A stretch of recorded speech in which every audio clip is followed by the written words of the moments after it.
तो मैं आपको बता रहा था कि जो हम ज्ञानास्त्र का केंद्र बना रहे हैं यहाँ लखनऊ में, वो काफ़ी जो शहरी वातावरण है, उससे काफ़ी दूर है। और वहाँ जाने-आने में बीच में एक फ्लाईओवर बन रहा है, निर्माणाधीन है जो, और उसमें कोई डिस्प्यूट हो गया है, जिस कारण से उसका काम रुका हुआ है। उस कारण से आवागमन बहुत प्रभावित है।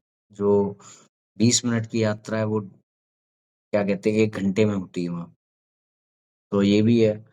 और क्या है कि वो जो ज्ञानास्त्र केंद्र है, वहाँ पे अभी अ, प्रत्येक सप्ताह रविवारीय संगोष्ठी नहीं कर रहे हैं, अभी वहाँ मासिक संगोष्ठी कर रहे हैं। तो प्रत्येक माह द्वितीय रविवार को वहाँ पर संगोष्ठी होती है और काफ़ी भव्य आयोजन होता है, तो अभी मैं वहीं से आ रहा हूँ सीधे-सीधे, और वही वो ट्रैफ़िक वग़ैरह झेलते हुए। अभी बहुत सारी वहाँ पे कमियाँ हैं, जैसे वहाँ की जो बिल्डिंग है बहुत गलत तरीके से बनाई गई है पूर्व में, जिसका जहाँ मन हुआ, मतलब जैसे बनवाने वाला व्यक्ति है, उसको कोई ज्ञान नहीं है बनवाने का, तो वो अगर किसी मिस्त्री को लेकर आया, मिस्त्री ने बताया कि ऐसे से ऐसे बना दें, तो उसने वो बना दिया। फिर अगली बार नया मिस्त्री आया, तो उसने नए तरीके से बना दिया। तो ऐसे करके वो जो बिल्डिंग है, वो फ्रैंकेस्टाइन जैसी बन गई है। फ्रैंकेस्टाइन जानते हैं आप लोग क्या है? फ्रैंकेस्टाइन कोई जानता है क्या? जो हाँ हाँ, जी भैया मैं मालूम है जानता हूँ। मालूम। हाँ, मैं जानता हूँ भैया। जो ये ड्रैकुला की लोक कथाएँ हैं ना, उसमें एक पात्र आता है, बिल्कुल। जो एक डॉक्टर ने मरे हुए लोगों की लाशें चुरा करके और उनके अंग-प्रत्यंग आपस में सी करके जोड़ा था और फिर उसमें जान डाल दी थी।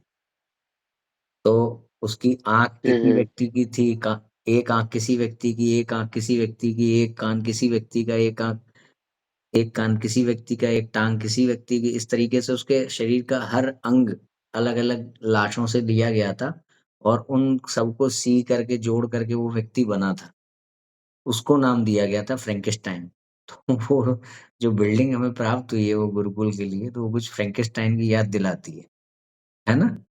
कि कोई कोई कमरा किसी मिस्त्री के अनुसार बना है, कोई कमरा किसी मिस्त्री के अनुसार बना है, कोई तो वो भी वहाँ पे बहुत सारे कार्य हैं, निर्माणाधीन है जो, पर कर्मण्यवादी कारस्ते मा फलेषु कदाचन। तो वहीं से आ रहे थे, इस कारण से देर हो गई। और आप लोगों का सेशन देखा हमने, वो जो भाषण प्रतियोगिता का था जो, अ, बहुत अच्छा था, प्रभावित कर दिया। काफ़ी प्रशंसा भी मिल रही है उसको, और प्रयास रहेगा कि भविष्य में भी इस प्रकार के आयोजन कराते रहें। हमने पिछली बार कहाँ तक पढ़ लिया था? माँ शारदा की स्तुति चालू होनी थी क्या? नारायण समारंभां शंकराचार्य मध्यमाम् अस्मदाचार्य पर्यंताम् वंदे गुरु परंपरा। तो दासबोध हम पढ़ रहे हैं और हमने भूमिका बहुत रोचक तरीके से पढ़ ली है। पिछली बार हमने कुछ स्तुतियां की थी। ग्रंथारंभ निरूपण एक तरीके से ये भी भूमिका ही थी। उसके बाद गणेश जी की स्तुति, और फिर हमने अब शारदा स्तुति पढ़नी है, तीसरा समास।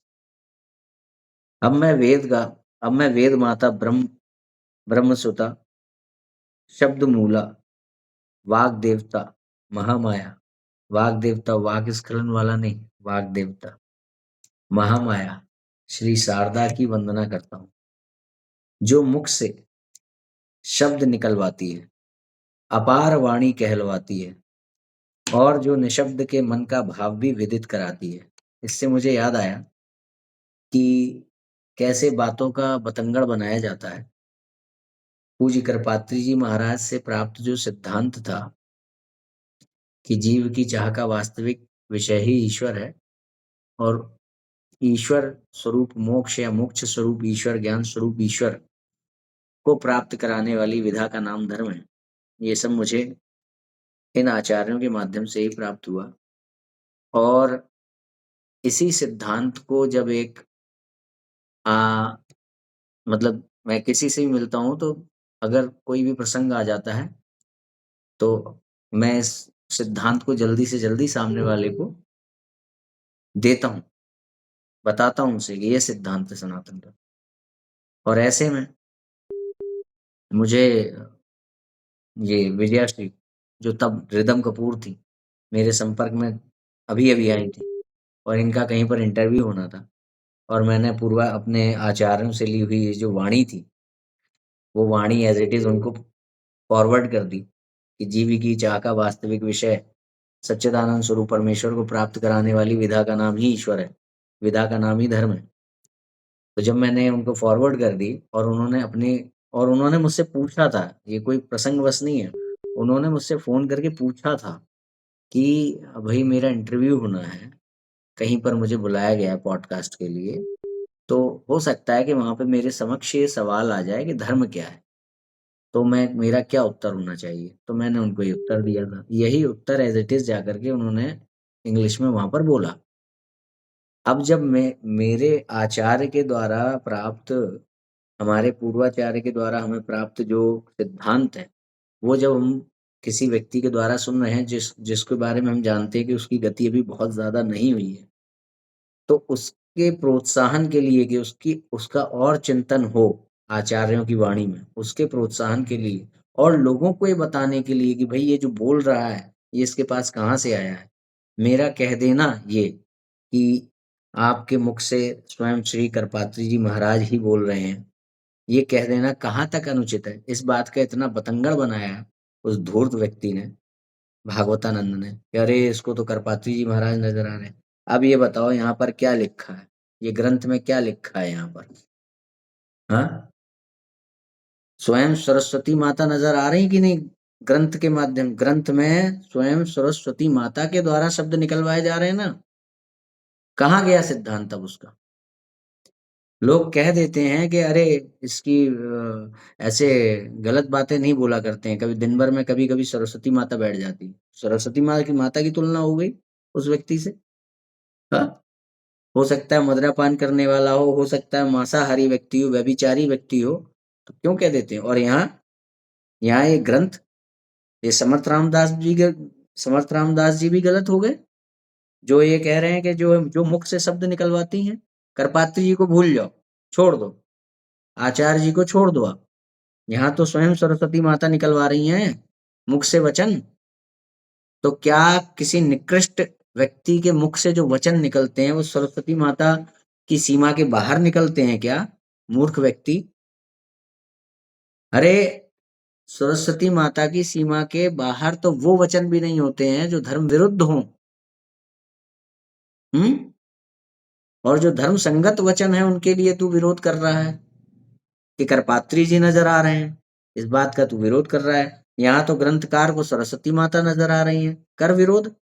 और हज़ारों, लाखों जगह ऐसे और उदाहरण मिल जाएँगे, जहाँ पर इस प्रकार से किसी न किसी अ, बड़े व्यक्तित्व का उदाहरण या बड़े व्यक्तित्व से तुलना की गई होगी किसी की वाणी की। हुँ? खैर, तो यहाँ पे समर्थ रामदास जी बोल रहे हैं कि जो मुख से शब्द निकलवाती है अ, अपार वाणी कहलवाती है।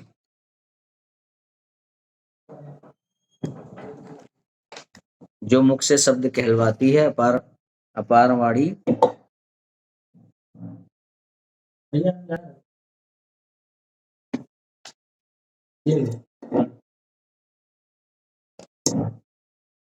वो हिंदी में भेजा आपको भूल गया था। लेकिन मुझे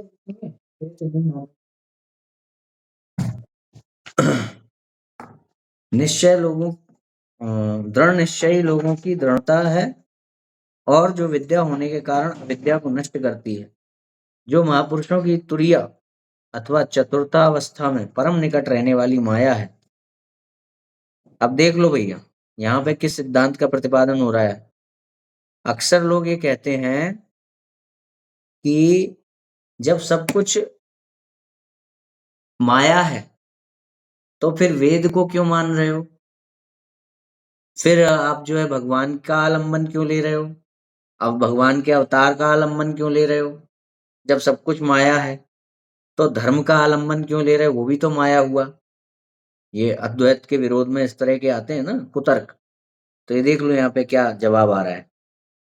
जो विद्या होने के कारण अविद्या को नष्ट करती है, इसके आगे लिखा है जो महापुरुषों की तुरिया अथवा चतुर्थावस्था में परम निकट रहने वाली माया है, मुक्ति को प्राप्त होने की कगार पे हैं, उनके परम निकट जो माया रहती है वो भी माया ही है, मगर माया का वो स्वरूप है जो आपको मुक्त कराएगी। इसी प्रकार से जो धर्म के रूप में हमें प्राप्त भेद है, वेद के रूप में प्राप्त जो हमें भेद है, शास्त्रों के रूप में प्राप्त जो हमें व्यवहारिक भेद है, वो भगवान की वही शक्ति है जो भगवान की शक्ति से निर्मित प्रपंच रूपी संसार में हम फंसे हुए लोगों को मुक्त कराएगी। ठीक है, खैर,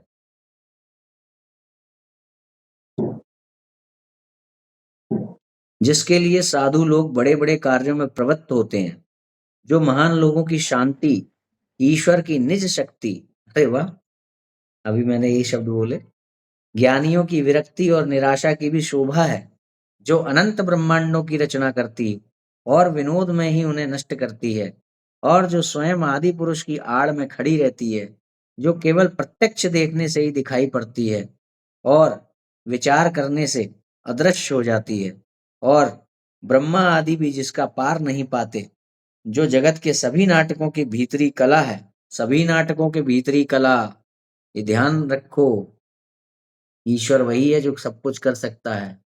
सभी नाटकों के भीतर की कला ईश्वर है, सभी नाटक, वो आप उसमें फिर सेलेक्टिव नहीं हो सकते, अच्छा बुरा, सभी नाटक।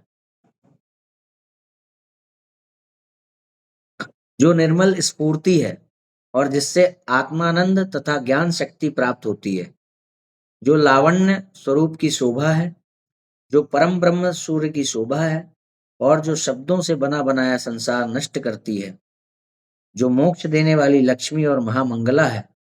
अब यहाँ देखिए, यहाँ उनके व्यवहारिक स्वरूप की व्याख्या होने लगी। अभी जो हो रही थी ना, पारमार्थिक स्वरूप की व्याख्या हो रही थी, तो अभी व्यवहारिक स्वरूप की व्याख्या होने लगी। महामंगला है, जो 70वीं जीवन कला, मनुष्य को अमर करने वाली, ब्रह्म ब्रह्मरंध्र से निकलने वाली अमृत की धार, सत्व लीला, सुशीत सुशीतला और लावण्य की खान है, जो अव्यक्त पुरुष की परम ब्रह्म की व्यक्तता है। वाह, अव्यक्त की व्यक्तता, कितना ऊंचा सिद्धांत।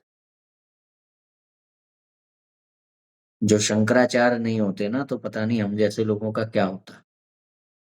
मेरे जीवन का बहुत समय जाता था इन सब बातों पर चिंतन करने में,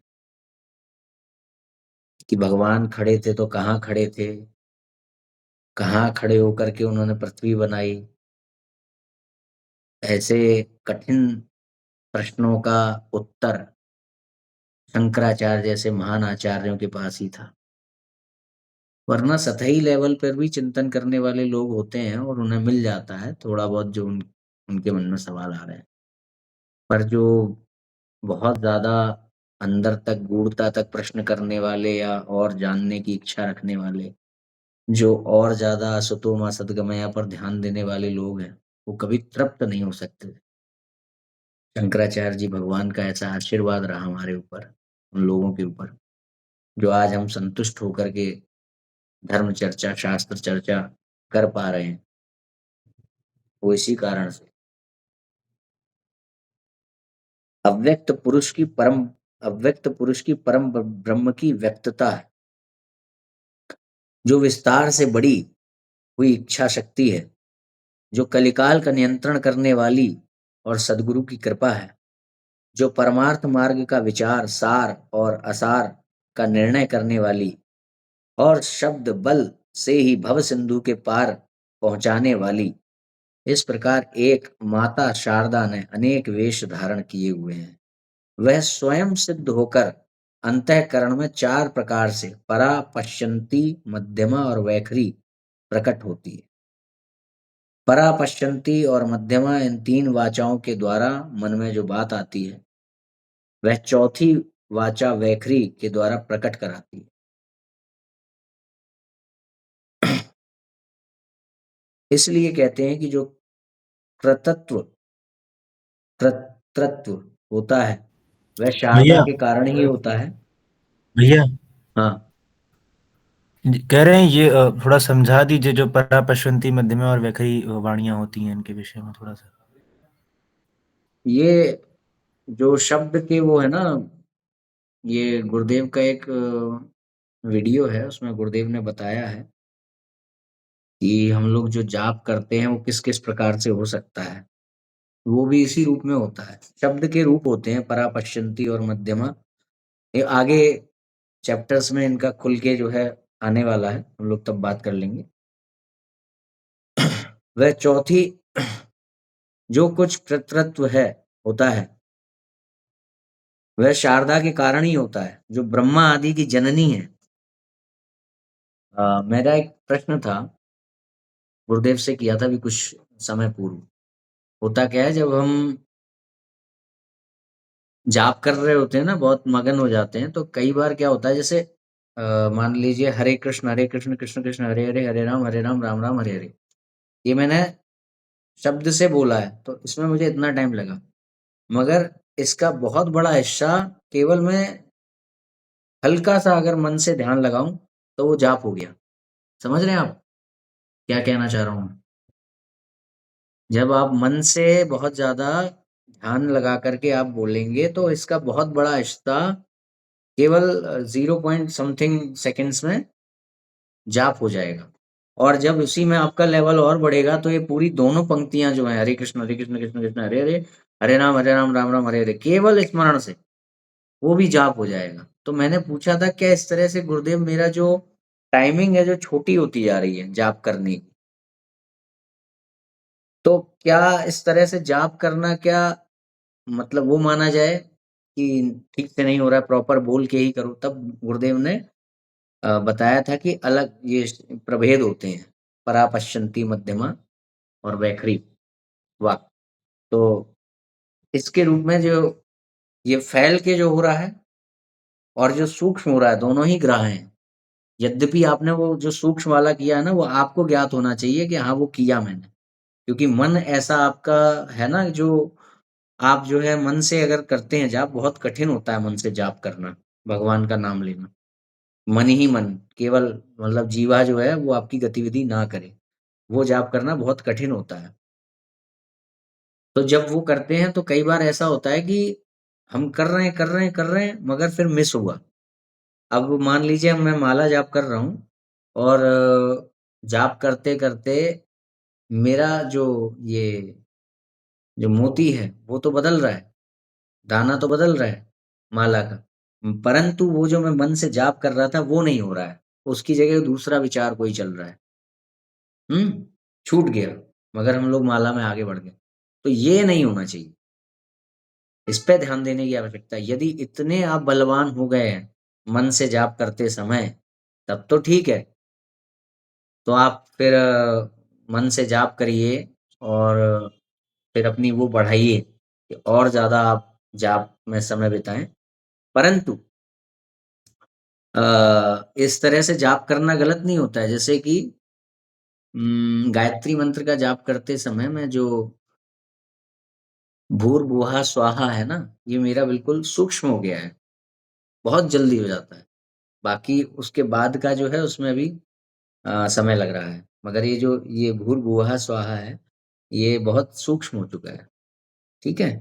तो इसी तरीके से वो सूक्ष्मता के लिए मैंने पूछा था, क्या सूक्ष्म हो जाने पर क्या उसको अशास्त्रीयता के रूप में देखा जाएगा? तब गुरुदेव ने यही बताया था कि ये परापश्यन्ती, मध्यमा और वैखरी के रूप में होता है।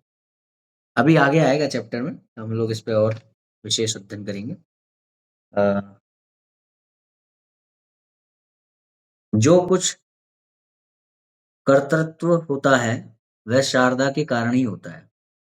जो ब्रह्मा आदि की जननी और अब देखिए, वहाँ क्या कह रहे हैं भगवान गीता में? समस्त कर्मों को करने वाला कौन? मैं। यहाँ पर क्या कहा जा रहा है कि जो कुछ कर्तृत्व होता है वह शारदा के कारण होता है। तो एकत्व सिद्ध हो रहा है कि नहीं?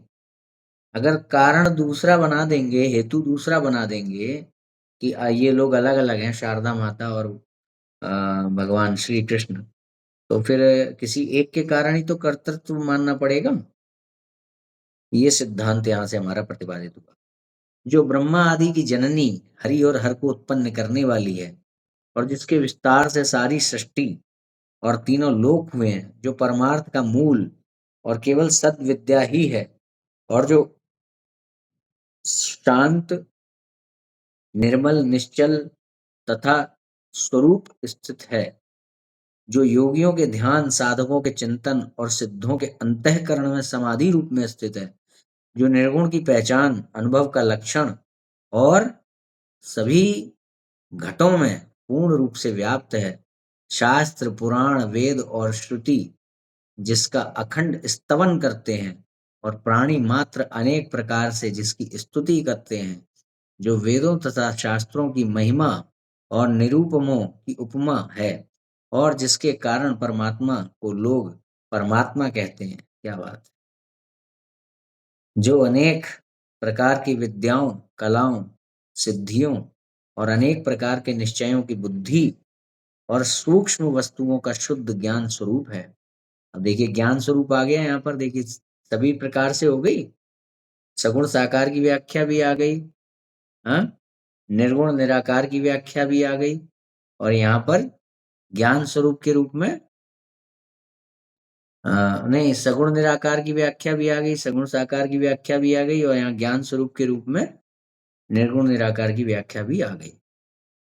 जो हरिभक्तों की स्वयं भक्ति, अंतर्निष्ठों की अंतर स्थिति, जीवन मुक्तों की मुक्ति और सायुज्यता है, जो अनंत माया और वैष्णवी है, जिसकी लीला का कुछ भी पता नहीं चलता और जो बड़े-बड़े लोगों को ज्ञान के अभिमान में फंसाती है। अब देखिए, वहाँ पे निकालने वाली कौन थी? यही, माया ही थी और फँसाने वाली कौन है? यही है। गायत्री माता का भी मंत्र इसीलिए सबसे बड़ा माना गया है कि नहीं? कि माया से आपको कौन छुड़ाएगा? माया ही छुड़ाएगी।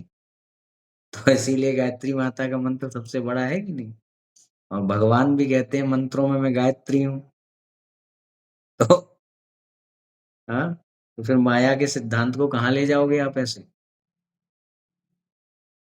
अच्छा, आँखों से जो कुछ दिखलाई पड़ता है, शब्दों के द्वारा जो कुछ जाना जाता है और मन में जिन सब बातों का अनुभव होता है, वह सब जिसके भाव अ, वह सब जिसके रूप हैं, अनुभवी लोग इस बात का अभिप्राय जानते हैं कि स्तवन, भजन और भक्ति भाव सभी में बिना माया के कहीं ठिकाना नहीं लगता। इसलिए जो बड़ों से बड़ी और ईश्वर की भी ईश्वर है, उन्हें स्वयं उन्हीं के अंश अर्थात माया के ही रूप में मेरा नमस्कार है। शारदा माँ की इतनी अच्छी स्तुति मैंने जीवन में मतलब बहुत सारे अध्ययन किए, मगर संभवतः प्रारब्धवश नहीं पढ़ पाया मैं कहीं पर। बहुत अच्छा है। अब आ जाती है भई आह्वान का एक विशेष स्तंभ, गुरु। हाँ? गुरु कौन है? गु का मतलब अंधकार, रु का मतलब निकालने वाला। अज्ञानता रूपी अंधकार से निकालने वाले को ही गुरु कहते हैं। अद्वैतार्य का उपनिषद। सदगुरु का वर्णन नहीं हो सकता, जिसे माया भी स्पर्श ना कर सकती हो। उसका स्वरूप भला मेरे समान अज्ञान को कहाँ से विदित हो सकता है? जिसके संबंध में श्रुति नेति-नेति कहती हैं, अर्थात जिसका अंत श्रुति को भी नहीं मिलता, उस तक मुझ मूर्ख की मति भला कैसे पहुँच सकती है? वह मेरी समझ के बाहर है, इसलिए उस गुरुदेव के चरणों में मेरा दूर से नमस्कार है, दूर से। कभी भी मठ में जाता हूँ, तो मेरी वहाँ पर जो स्थिति होती है ना, ऐसी होती है कि जैसे भीगी बिल्ली। कभी आप लोग मुझे मठ में देखोगे गुरुदेव के आस-पास, तो मैं सदैव इस चिंतन में रहता हूँ कि मेरे से कोई ऐसी गलती ना हो जाए, जिसके कारण गुरुदेव को कोई कष्ट हो या कोई गुरुदेव आहत हो। केवल इसी चिंतन में वहाँ पर लगा रहता है।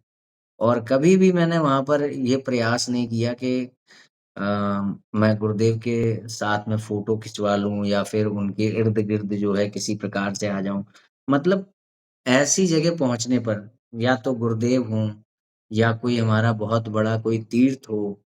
यद्यपि जो हमारे जो वैष्णवाचार्य हैं राघवाचार्य जी और विद्या भास्कर जी भी, इनके भी मतलब निकट जाने में एक ऐसे तुच्छता सी फ़ील होती है कि प्रश्न उठते हैं बहुत सारे, क्या मैं उस योग्य हूँ जो मैं इतना निकट जा रहा हूँ उनके? तो वहाँ पर मतलब दूर का ही व्यवहार होता है और वही मेरे लिए संतोषजनक होता है।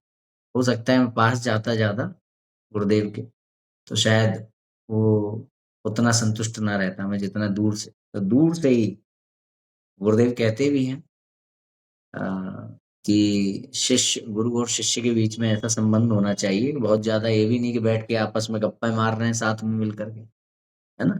ऐसा भी नहीं होना चाहिए। वही गप्पे चल रही हैं, हँसी-ठट्ठा चल रहा है, गुरु और शिष्य के बीच में। तो ये वो भाव यहाँ पर प्रस्तुत किया जा रहा है।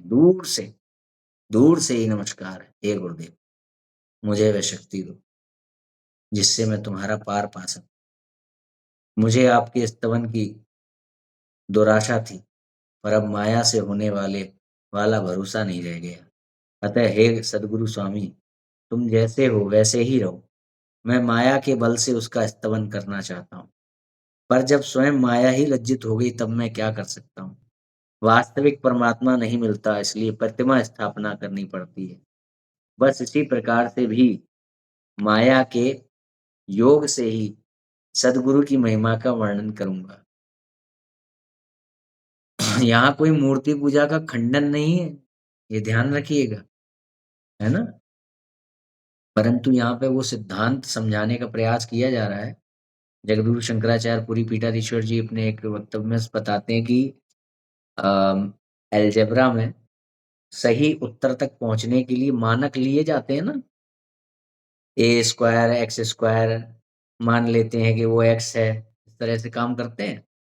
और एक उदाहरण और देते हैं कि वास्तविक जो दीवार होती है, वो प्राप्त करने के लिए पहले पाड़ लगाई जाती है, नकली दीवार।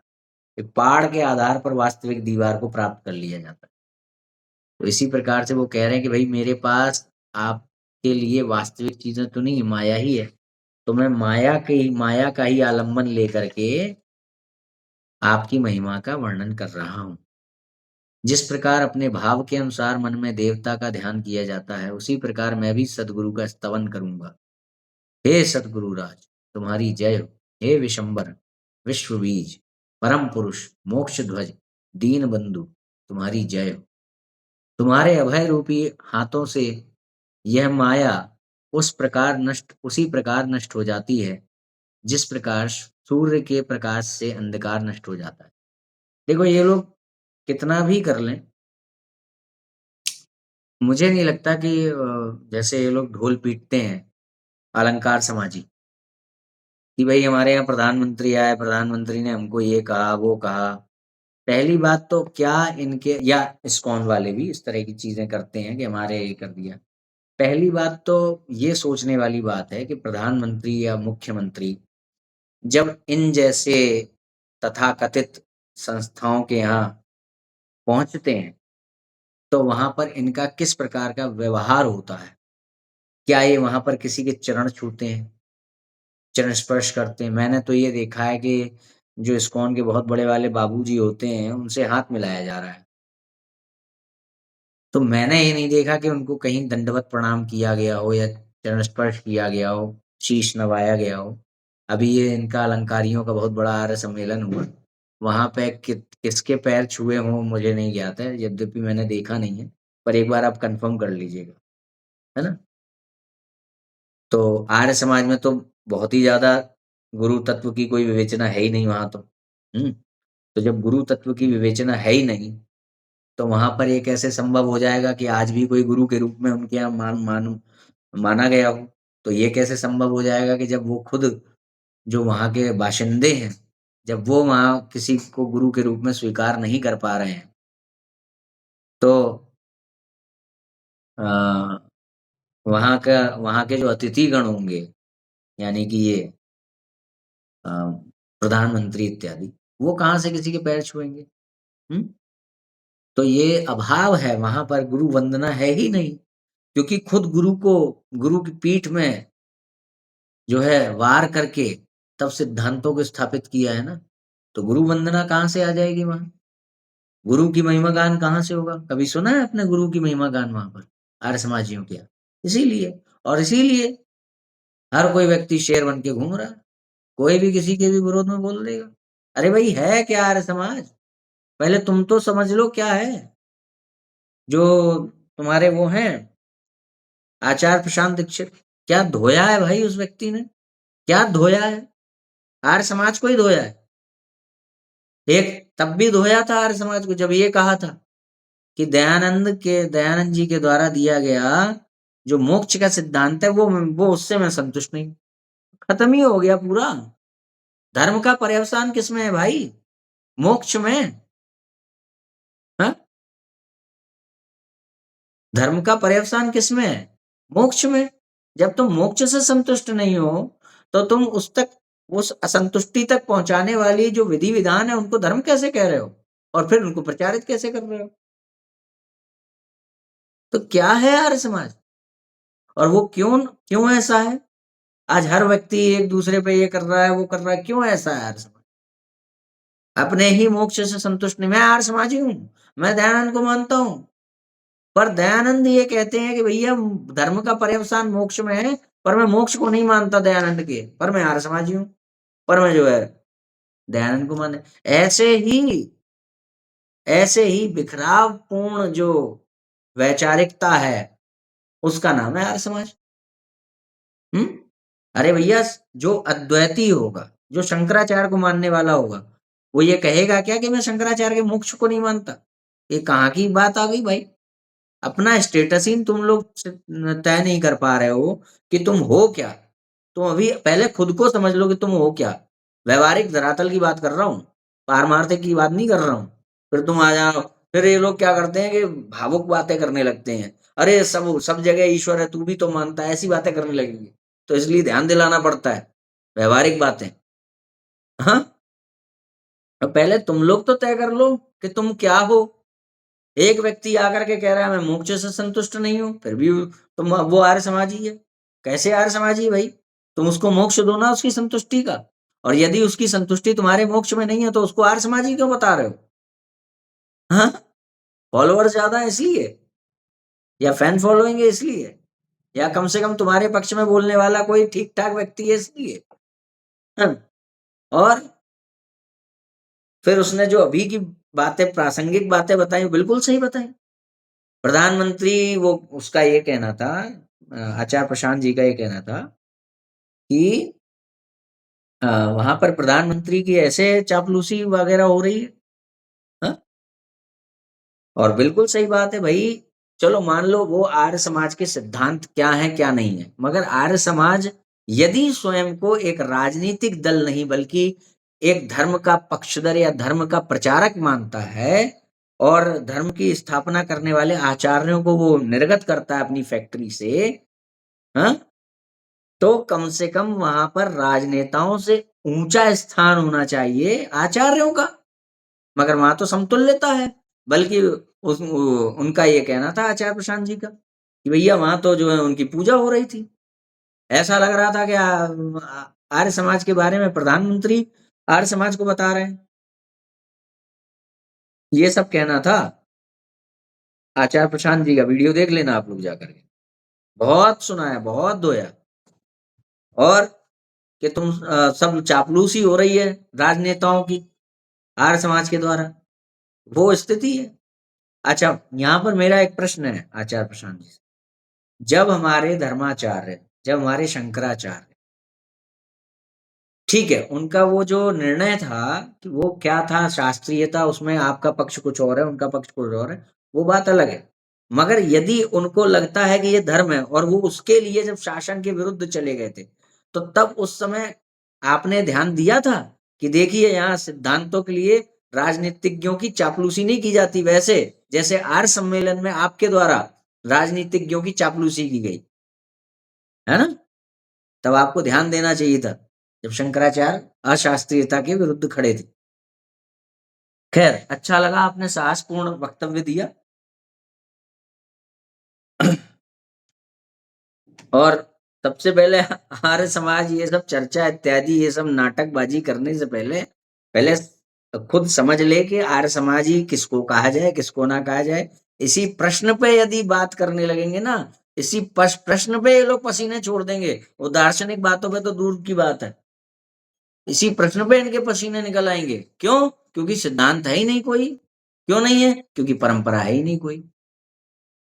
जब तक कोई एक व्यक्ति दृढ़ निश्चयी ये बताने वाला नहीं बैठा होगा जहां पर कि भैया ये है, दयानंद जी ने ये बोला, मैं तो जाता ना उनके, अगर सम्मेलन में अगर बात बन जाती कुछ, वो मैंने भी रिप्लाई देर से दिया, अगर मैं जाता तो मैं एक नकली सत्यार्थ प्रकाश छाप करके ले जाता, गिल्ली डंडे से मोक्ष की बात लिखी होती उसमें।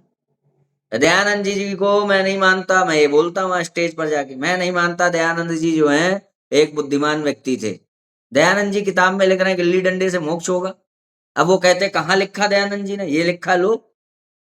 अब वो कहते ये तो नकली है। कैसे नकली है बताओ, कैसे नकली है? कि हमारे पास तो ये है, तो तुम्हारा क्यों माना जाए, इसका क्यों ना माना जाए? फंस जाते इसी में फंस जाएंगे। जिसके पास जो परंपरा के सिद्धांत को नहीं मानता है, वो कैसे बताएगा कि सत्यार्थ प्रकाश यही वाली है असली? और इसीलिए इनके यहाँ पर शेरों का झुंड है। खैर वो शेर भी कैसे हैं, शेर है कि गीदड़ है वो बात की बात है, मगर अगर उनकी दृष्टि में वो शेर है तो वो शेरों का झुंड है, गैर अनुशासित शेरों का झुंड, जिसकी लगाम किसी के हाथ में नहीं है, सब अपने मन के राजा हैं, जिसका जो मन आएगा वो करेगा, किसी को भी कोई भी क्रिटिसाइज कर देगा। क्यों? क्योंकि सार्वभौमत्व है ही नहीं, जिसको सब मानते हो कि हाँ भाई वो जो बात बोलेंगे वो सब मानेंगे। कोई व्यक्ति आकर के किसी भी वरिष्ठ से वरिष्ठ का खंडन करने लगेगा। यहां पर एक सिद्धांत है, ऐसा नहीं है खंडन का प्रयास यहां नहीं होगा, यहां होगा, मगर उसका मुंह बंद कराया जाएगा। कैसे? सिद्धांत के अनुसार, परंपरा। आदि शंकराचार्य ने क्या बोला, ये उनकी परंपरा में प्रतिष्ठित जो प्रामाणिक आचार्य होगा वही बताएगा।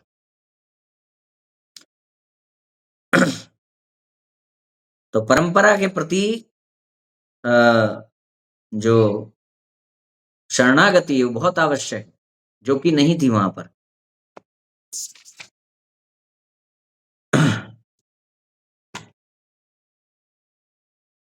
और इसका एक अंतर है देखने को मिले। देखिए, एक तो चापलूसी, एक तो पहली बात तो ये जो ढिंडोरा पीटते हैं कि ये प्रधानमंत्री हमारे यहाँ है, तो आप देखो अगर हमारे यहाँ पर प्रधानमंत्री जी पहुंचेंगे, मुख्यमंत्री जी पहुंचेंगे, तो वहां चरण स्पर्श होगा, वहां पर शीश नवाया जाएगा, आचार आचार रहेगा।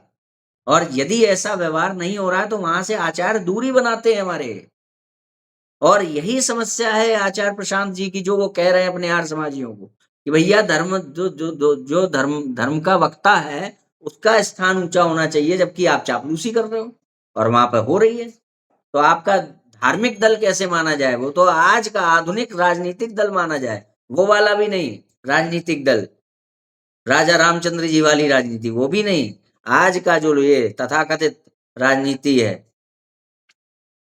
उसका दल माना जाएगा। तो दोनों ही चीजें एक जगह वो नहीं हो रही है, व्यवहार अलग अलग है, चापलूसी नहीं हो रही है, और समय आने पर अशास्त्रीयता दिखने पर विरोध भी हो रहा है। ये होते हैं सिद्धांत।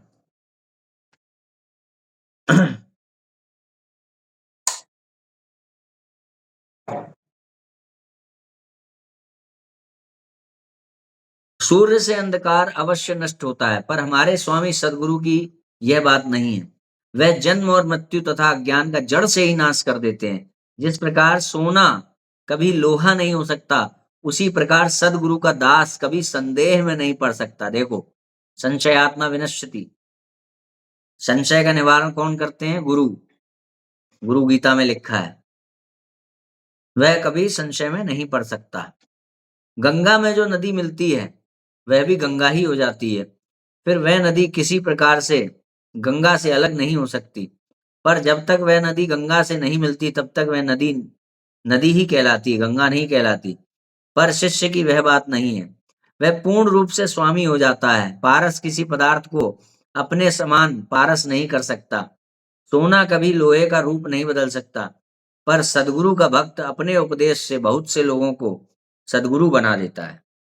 शिष्य को गुरुत्व प्राप्त हो जाता है, पर पारस से बनाए हुए सोने से कोई चीज सोना नहीं बनाई जा सकती।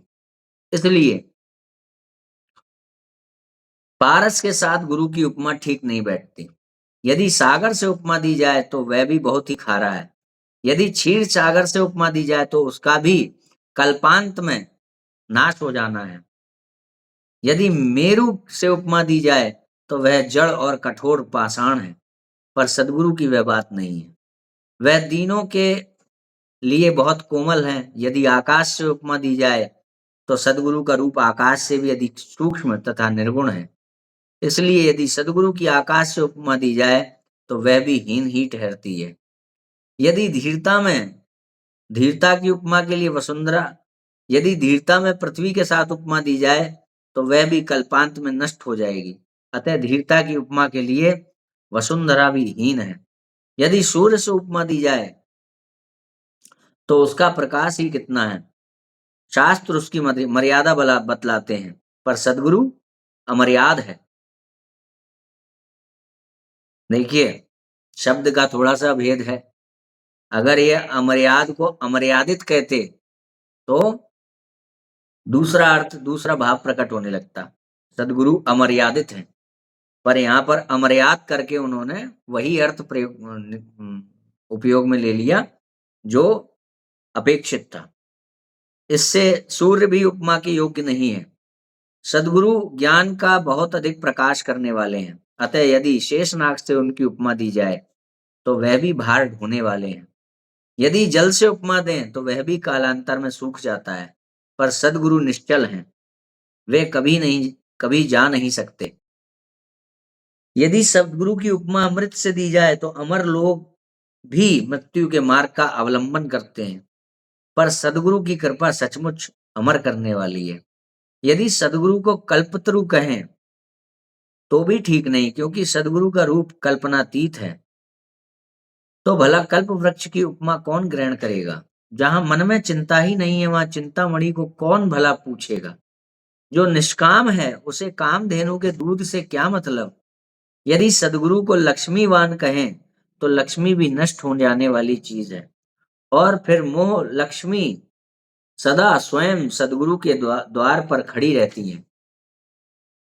स्वर्ग लोक तथा इंद्र की संपत्ति का भी कालांत में नाश हो जाता है, पर सदगुरु की कृपा सदैव बनी रहती है। ब्रह्मा विष्णु और महेश आदि सभी समय पाकर नष्ट हो जाते हैं, एक सदगुरु के चरण ही सदा अविनश्वर रहते हैं। फिर भला उनकी उपमा किससे दी जाए? सारी सृष्टि ही नष्ट हो जाती है, उसके सामने पंच भौतिक वस्तुओं का कुछ वश नहीं चलता। इसलिए मैं तो सदगुरु का वर्णन यही कहकर करता हूं कि सदगुरु का वर्णन हो ही नहीं सकता। मन की भीतरी दशा केवल अंतर्निष्ठ या अनुभव करने वाले लोग ही जान सकते हैं। ये थी सदगुरु की वंदना। और जो भी गुरुदेव की शरणागत प्राप्त हैं तो उनको बड़ा अच्छा लगा होगा, बड़ा रस आया होगा। और इस तरह के पाठ करने से हमारे चिंतन का विषय हमारे गुरु बन जाते हैं, सरस्वती माता बन जाती है। तो बहुत भाव विभोर कर देने वाला पाठ था। अब आप कुछ छोटे मोटे प्रश्न, 1 या 2 बस।